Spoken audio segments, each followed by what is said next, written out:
Hello guys, வணக்கம். This is Anbuseelan. இன்னைக்கு நம்ம என்ன பார்க்க போகிறோம் அப்படின்னா, ட்ரேடிங்கில் எப்படி எமோஷனை கண்ட்ரோல் பண்ணணும், அதை ஸ்டெப் பை ஸ்டெப்பாக என்டையராக இந்த வீடியோவில் பார்க்க போகிறோம். பிகினராக இருக்கிறீங்க அப்படின்னா இந்த வீடியோவை ஸ்கிப் பண்ணாமல் முழுமையாக பாருங்கள். எஜுகேஷன் பர்பஸ்க்காக என்னுடைய டெலகிராம் குரூப், வாட்ஸ்அப் குரூப்பில் இணையணும் விருப்பம் உள்ளவங்க டிஸ்கிரிப்ஷன் பாக்ஸில் லிங்க் கொடுத்துருக்கேன். அந்த லிங்க்கை பயன்பெற்று கொள்ளலாம். இப்போ நம்ம வீடியோக்குள்ளே போகலாம். நீங்கள் ஸ்டாக் மார்க்கெட்டில் ஒரு இன்வெஸ்ட் பண்ணுறீங்க, ட்ரேட் பண்ணுறீங்க, இது எல்லாமே சப்ஜெக்ட் மட்டுமே கிடையாது. அதாவது நல்லா படிப்பாங்க ஒரு நபர் இருக்கிறாங்க அப்படின்னா அவங்களால ஸ்டாக் மார்க்கெட்டில் வெற்றி பெற முடியுமா அப்படின்னு கேட்டிங்கன்னா கேள்விக்குறி தான். சரிங்களா? ஏன்னா ஸ்டாக் மார்க்கெட் சப்ஜெக்ட் மட்டுமே இல்லை, எமோஷனுமே வைட்டல் ரோலை ப்ளே பண்ணுது. சரிங்களா? அது என்ன எமோஷன் அப்படிங்கிறது தான் முக்கியமாக பார்க்க போகிறோம். அதில் முதலாவது என்ன அப்படின்னா, லோவர் யுவர் ட்ரேட் சைஸ். அதாவது ஸ்டாக் மார்க்கெட்டில் நீங்கள் இனிஷியலாக உள்ளே வரச்ச பெரிய லெவலில் அமௌண்ட்டை இன்வெஸ்ட் பண்ணாமல் சிறிய லெவலில் இன்வெஸ்ட் பண்ணி அது என்ன அப்படிங்கிறத கற்றுக்க விருப்பப்படுங்க. ஒரு 6 மாதத்துலேருந்து 1 வருடம் அது கட்டாயமாக அந்த டைம் அதை எடுத்துக்கும். அதில் நீங்கள் என்ன பண்ணலாம் அப்படின்னா, முழுமையாக 1 by 1 என்ன ட்ரேட் அப்படிங்கிறத நீங்கள் கற்றுக்கலாம். இன்னொன்று, பணத்தை நீங்கள் கம்மியாக ஸ்டாக் மார்க்கெட்டில் யூஸ் பண்ணீங்க அப்படின்னா பதட்டம் அப்படிங்கிறது கட்டாயமாக இருக்காது. ஏன்னா ஒவ்வொருத்தருக்கும் ஒரு லெவல் இருக்கும். சரிங்களா? லெவல் இன் த சென்ஸ், ஒருத்தர் 10,000 ரூபா சம்பாத்தியத்தில் இருப்பார், இன்னொருத்தர் 1 லட்ச ரூபா சம்பாத்தியத்தில் இருப்பார், இன்னொருத்தர் பார்த்தீங்கன்னா 1 crore இருப்பார். இவங்க எல்லாத்துக்குமே வேரி ஆகும். அதாவது 10,000 சம்பளம் வாங்குறவங்களுக்கு 1000 ரூபாய் நஷ்டம் அப்படின்னா அது ரொம்ப பெரிய விஷயமா தெரியும். அதே போல் 1 லட்ச ரூபா சம்பாதிக்கிறவங்களுக்கு 1000 ரூபாங்கிறது பெருசாக தெரியாது. அதாவது ஒரு 5,000 10,000 அப்படின்னா பெருசாக தெரியும். குரோரில் ட்ரேட் பண்ணுறவங்களுக்கு லட்சம் பெரிய விஷயமா தெரியும். சரிங்களா? ஸோ இதில் என்ன அப்படின்னா, உங்களுடைய கெப்பாசிட்டி என்ன அப்படிங்கிறத நீங்கள் ஃபர்ஸ்ட் தெரிஞ்சுக்கணும். அதனால் கம்மியான அமௌண்ட்டை போட்டு இன்வெஸ்ட் பண்ணுங்கள். அது எவ்வளோவானாலும் இருக்கலாம், 100 ரூபாயாக கூட இருக்கலாம். அது உங்களுக்கு ரொம்ப பெயின்ஃபுல்லாக இருக்கக்கூடாது. அந்த அமௌண்ட் உங்களுக்கு லேர்னிங்கான ப்ராசஸாக இருக்கணும். சரிங்களா? அதே போல் அதிகமான ட்ரேடும் ஸ்டாக் மார்க்கெட்டில் எடுக்கக்கூடாது. நீங்கள் இன்ட்ராடே பண்ணுறீங்க அப்படின்னா நீங்கள் நிறையா ட்ரேட் எடுப்பீங்களா அப்படின்னு கேட்டீங்க அப்படின்னா தவறான விஷயம். இனிஷியலாக வரச்ச ட்ரேடை கம்மியாக எடுக்கிறது ரொம்ப முக்கியமான விஷயம். இரண்டாவது விஷயம், ரொம்ப ரிலாக்ஸாக இருக்கணும். நான் ஸ்டார்டிங்கில் சொன்னேன், இன்வெஸ்ட்மெண்ட்டாக இருந்தாலும் சரி, ட்ரேடிங்காக இருந்தாலும் சரி அப்படின்னா, அதாவது இந்த எமோஷன் அப்படிங்கிறது ட்ரேடிங்க்கு தான் ரொம்ப முக்கியமான விஷயம்.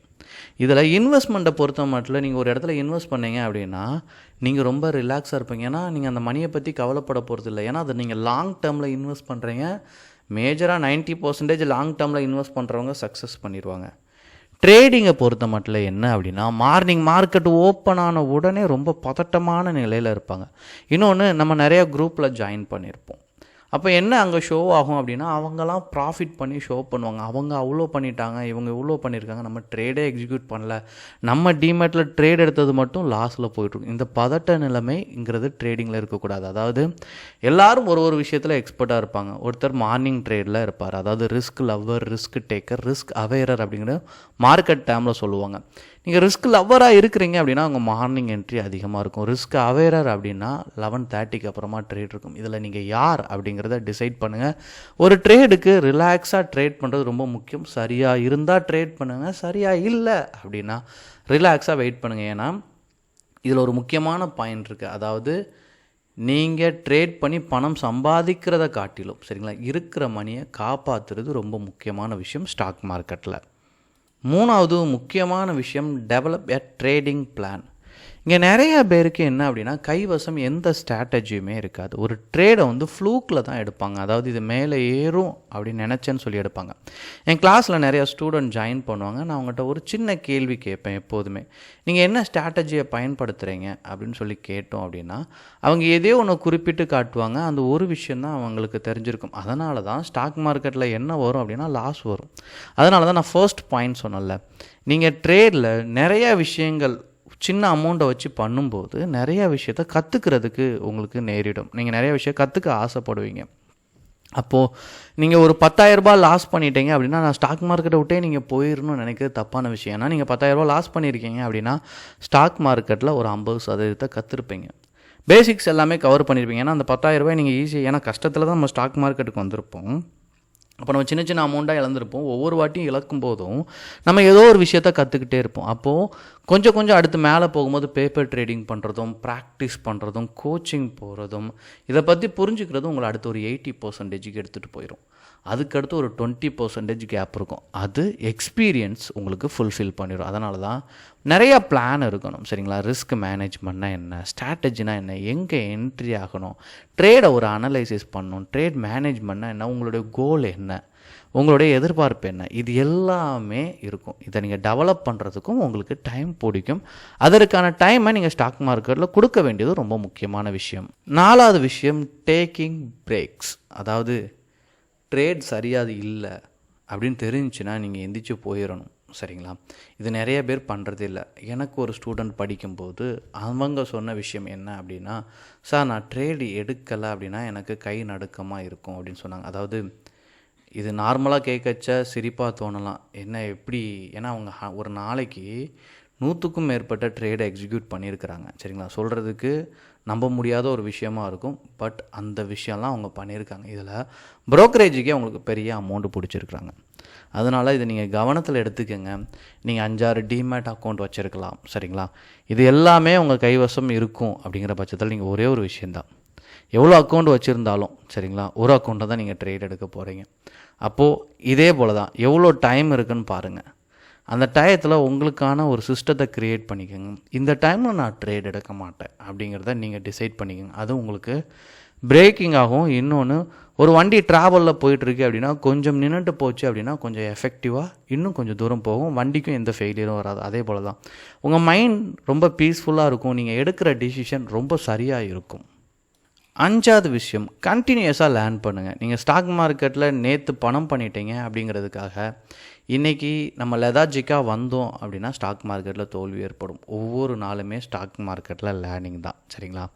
நீங்கள் படிக்கிற ஃபுல் டைமும், அதாவது நீங்கள் ஸ்டாக் மார்க்கெட்டில் வந்துட்டீங்க அப்படின்னா எப்போதுமே கற்றுக்கிட்டே இருக்கணும். எப்படி ஒரு ஐடிங்கிற செக்டாரில் நீங்கள் சர்வே பண்ணணும், நல்ல சம்பளத்துக்கு போகணும் அப்படின்னா நீங்கள் தொடர்ந்து படிச்சுட்டே இருக்கணும். அதே போல் தான் இங்கே நீங்கள் வந்தாலும் தொடர்ந்து படிக்கணும், புது புது விஷயங்களை கற்றுக்கணும், அதை ப்ராக்டிஸ் பண்ணணும். சரிங்களா? அதை ஃப்யூச்சரில் எப்படி பணமாக்கணும் அப்படிங்கிறது நீங்கள் தெளிவாக யோசிக்க வேண்டிய சூழல் இங்கே இருக்கும். Control creed.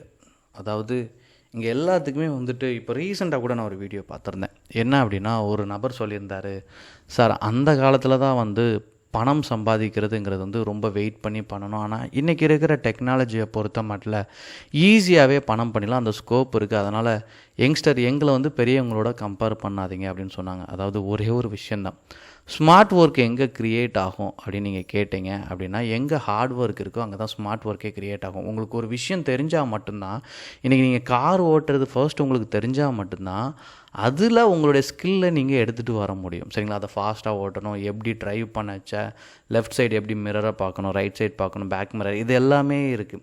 இதில் எவ்வளோ ஃபாஸ்ட்டில் போகலாம், நார்மலாக போகிறவங்களுக்கு இதெல்லாம் அடுத்து ஸ்மார்ட் ஒர்க். அடுத்து என்ன பண்ணலாம், நீங்கள் டீசலை கன்சியூம் பண்ணலாம். நீங்கள் கிளச்சை மிதிக்காமே போய்கிட்டே இருக்கிறீங்க காரில் அப்படின்னா டீசலை என்ன பண்ணலாம், மிச்சம் பிடிக்கலாம். இதெல்லாம் அடுத்து தான் வரும். ஆனால் ஃபர்ஸ்ட் பேஸ் அப்படிங்கிறது நீங்கள் ஹார்ட் ஒர்க் பண்ணால் மட்டும்தான் அந்த இடத்துல இருக்கும். அதே போல் தான் இங்கே பணம் சம்பாதிக்கிறது, நீங்கள் உள்ளே வந்துட்டீங்க அப்படின்னா ஸ்டாக் மார்க்கெட்னாலே பணமழை பொழியும் இடம் தான். சரிங்களா? ஆனால் ரொம்ப ஆசை இல்லாமல், சரிங்களா, உங்களுக்கு என்ன தேவையோ அதை சரியாக பண்ணிவிட்டு 1 லட்ச ரூபாயை போட்டு 5 லட்ச ரூபா பண்ணோம் அப்படின்னா அது ரொம்ப தப்பான விஷயம்.